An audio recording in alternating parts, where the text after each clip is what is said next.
Hello, welcome to this coffee from Eddyfi Technologies. My name is Gareth Mugford, and I'm the product manager for NDT scanners and solutions.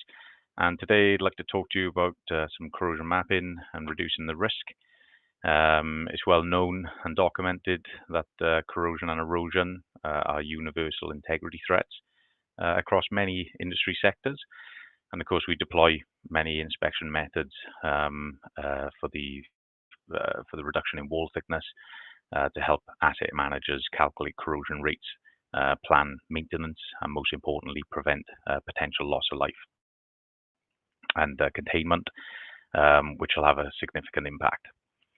So looking at corrosion mapping as an overview, it can be delivered by multiple techniques, and I've got here on the screen pulsed eddy current in the left, MFL, eddy current, and of course phased array UT in the bottom right, which is also sometimes referred to as the C-scan technique.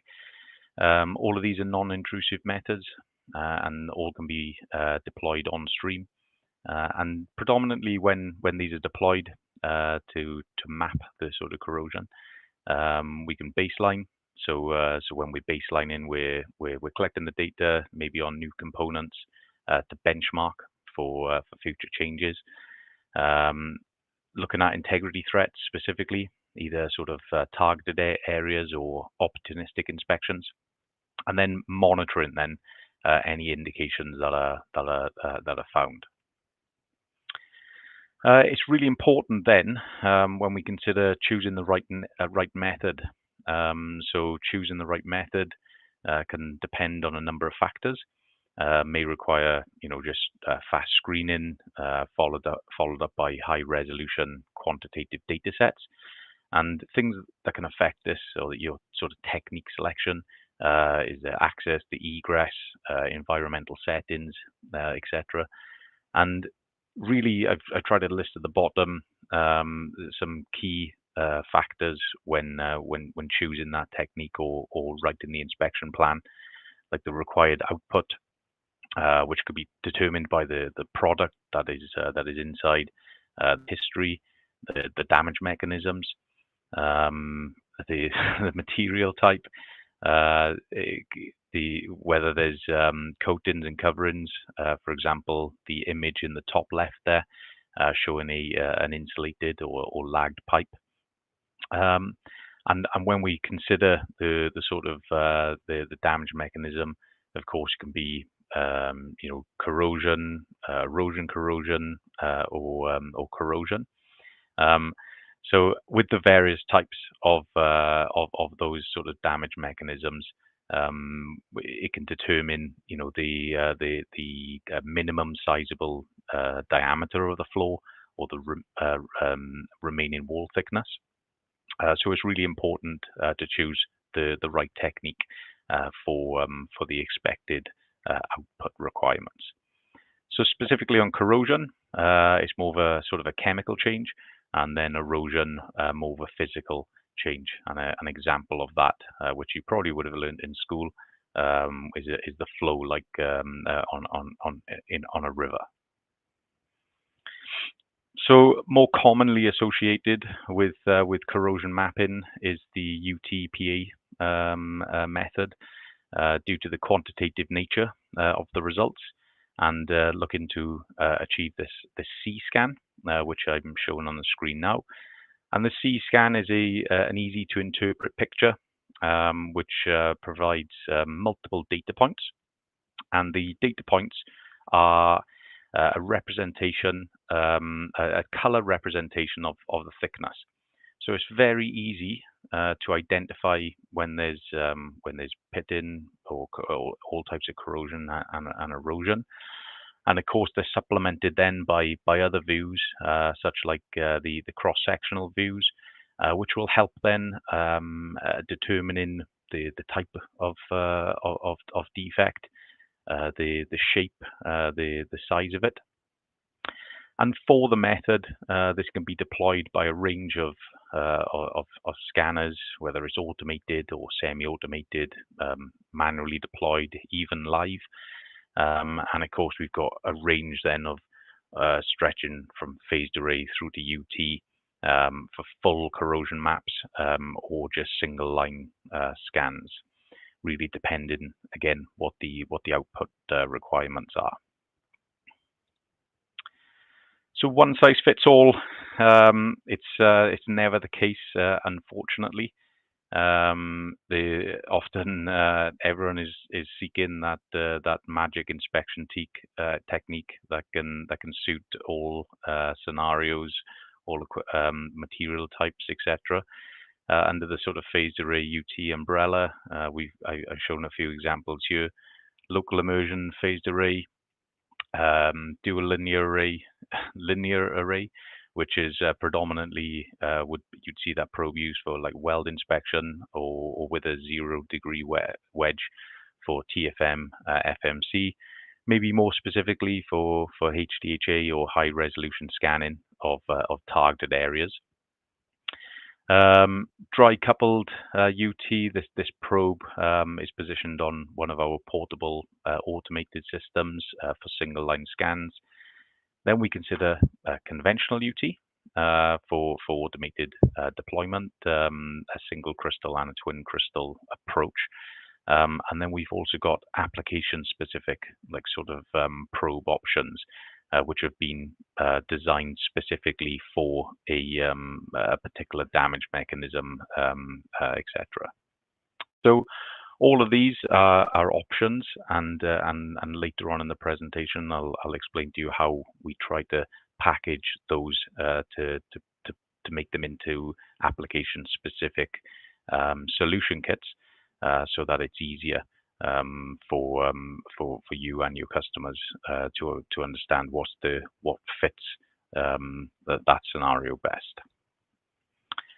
So on the custom specific, so the application specific side, through the recent acquisition of SNI, our Center of Excellence in State College, really like excel in the delivery and of high performance custom and standard probe ranges. And when we consider some of the application specific requirements, there could be a specific defect mechanism or geometry of a part that requires inspection and it's not currently available. So we're able to sort of take those requirements, model the beam or the delay law and the geometrical shape, perform then the sort of NDT data imaging and analysis to build, supply, and solve that problem. So what we're trying to do when we've had these requests, or when our technical expert team have evaluated specific defect mechanisms or parts of like process storage plants, then we're looking to try to optimize the inspection as much as possible. So we've tried to create, or we have been busy creating these solution kits that are specific to the application, and we're really trying to think of ways to innovate with purpose, not only with instrumentation or software capabilities and deployment, but how we can bring that extra value to the customer base. So as I mentioned, we've been busy like sort of compiling and crafting these ready-made kits, which include standard applications and more sort of specific or niche industry issues. For example, HDHA. And what these brochures include is that like a good overview of the technique, and then of the industry problem, but then also a recommended package which has been handpicked basically, so that it optimizes the inspection process. So considering those sort of technique solutions, they can be deployed via an automated crawler, as I've mentioned. So on the screen here, our automated corrosion mapping and weld inspection crawler, the NAV2, holding many different probe types, which then leads back to the sort of solution brochures, which highlights, what would suit you the best. The Scorpion 2 predominantly for storage tank inspection. Both of these automated systems are battery operated. And then we've got a range then of semi-automated systems that can all perform corrosion mapping scans. So the sweeper in the bottom left holds a dual linear array probe, which is a contact phased array method. It's got very, very good near surface resolution. And one of the other key advantages of this is that the probe can be detached from the scanner, and then it can be deployed, live, so manually handheld around like sort of areas with restricted areas. Yeah, sorry, so scanning those sort of areas, and then in the middle we've got our XY crawlers. Options for a variety of contact or local immersion techniques, all adding in to the various sort of capabilities, and then the paintbrush probe, which is like an innovative product which can be driven freely, much like as it's called, a paintbrush, basically colouring in your C scan. So when we consider the software side, so many dedicated features for corrosion itself, stuff like assisted analysis, or just play this video. These specific features are really helpful for optimizing the speed of the inspection or the analysis. Of course, once we've detected the indications, then we can add them into a table, and then they can be populated through to a report. So that sort of report and go feel. Also, some very specific features for corrosion mapping, floating gates. So we've got the capability of floating and tracking gates. So they dynamically lower in threshold depending on the amplitude, so the amount of sound energy that is detected for the back wall echo. So you can see in the video here that it's these grey areas are areas where we haven't received enough sound back, and then because the amplitude has dropped, we don't have a color representation on the screen. But once we've got the floating gate in play, you can see that clears up nicely, and we can see these indications are detected. And you can see here in the cross-sectional view how easy it is to view these indications, and then we're able to categorize them and basically differentiate potentially between an inclusion, which would be a material imperfection, and a maybe a small pit instead. Also, considering corrosion mapping, when we're targeting a large area, sometimes we'll collect them in small scans. So onboard stitching capability is important. So the video is displaying now the scans being able to be overlaid on top of each other. And of course, this is important so that we can get an overall, sort of holistic view of either the targeted area that has been mapped or the overall project.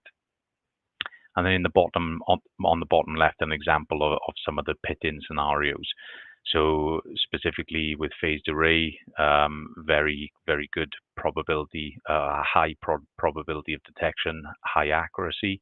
And then we can also deploy a UT technique, as I said, a conventional UT, because we recognize that, of course, not all inspection technicians have a phased array qualification, and we can still perform those corrosion maps. So that's basically what I wanted to share with you guys today. So I hope it was beneficial, and please, if you've got any questions, then don't hesitate in asking.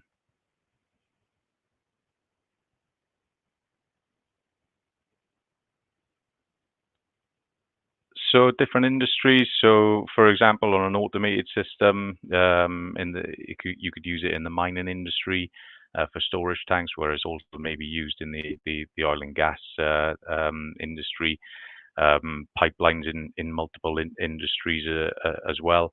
Really, we consider the component itself. If you think of a pipe is the same sort of pipe when we look at the multiple industry sectors. But that's where the sort of solution brochures come in, where we target the sort of market verticals, but also connect them through components.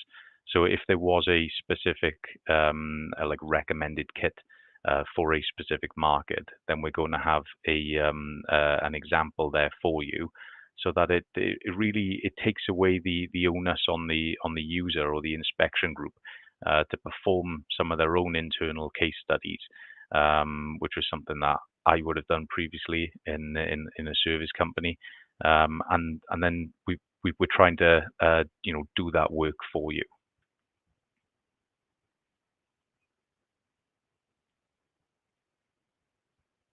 Stay ahead. So in terms of staying ahead in developing solutions, we're always focusing on the user, heightening the user experience, and the software data sets to improve productivity and inspection efficiency, or the probability of inspection. So I think really leveraging off some of the custom design probes, or either specific for a project, or where we've taken some time to look at each of the individual application specific areas in what is such a vast arena for phased array and UT inspection. We're looking at trying to standardize those application specifics packs, so that it's easier for our customer base.